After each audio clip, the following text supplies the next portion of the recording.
It's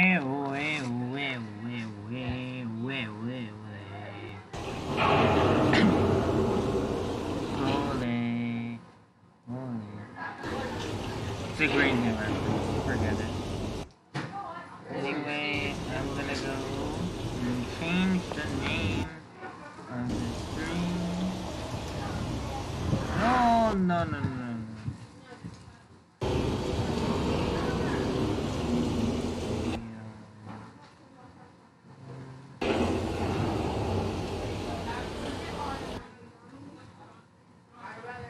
Beneath the surface of the land, roots trap water.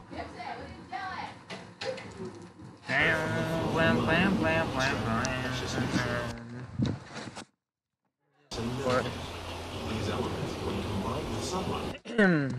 But while I walk up to my mentorship, let's talk Disney Fox. I'm glad Marvel is they're gonna have new MCU movies with Fox characters, Fox Marvel characters. Glad about that one.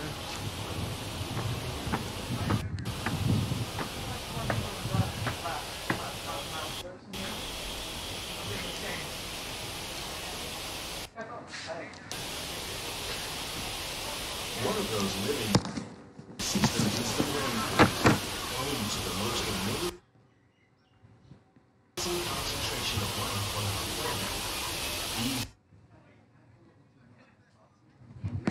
dense and bountiful forests cover only a tiny portion I don't know of if the I surface. got They contain more than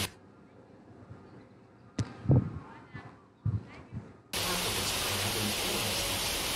Rainforests are I hear sucks. Not all animated movies make it to the big screen. Typically at a film studio, there are many concepts that are being developed at the same time, and only the biggest and baddest make it. No, we're not just talking about Shrek. More often than not, a film can be written, cast, shot, fully edited, and still never experience being picked apart by people like us. Today, we'll be looking at some Disney films that were in production, but who never got their happily ever after. Join us as we mourn the Halloween costumes that could have been, and the toys that didn't even get a story. Over the Christmas holidays, it was revealed by cinematographer Seamus McGarvey that Disney will be pulling the plug on the latest live-action version of Pinocchio. We are wildly upset because Tom Hanks has been cast as Geppetto, and we were hoping to see him sporting this chic little nighttime look. For those of you who lived a deprived childhood and never got to see the original, Pinocchio is a story of a young puppet who wants to be a real boy. It's a wild ride of a story, and sure, we agree that all the underage smoking, drinking, and gambling that takes place in the original might have been ever so slightly off color to a modern day audience. But putting that aside, who remembers the whale? We are absolutely chapped that we won't be able to experience the terror of seeing that giant leviathan swallow Pinocchio whole. Disney, if you're listening, we're not mad. We're just disappointed. Next up is a movie called Frady Cat, the tale of a frightened feline named Oscar who's already lost 3 of his 9 lives, and doesn't want to lose any more. When a pet is kidnapped, Oscar is framed as the prime suspect, and must get to the bottom of who the real culprit is. As we can see by the character design done by Andreas Deja, Harold Sieperman, and Hans Bacher, Oscar looked like a sweeter, less than cantankerous version of Garfield. The film was meant to be a satire referencing Alfred Hitchcock's film noirs, but apparently some children aren't as well versed in Hitchcock as others. The real question is, what do they teach in this place?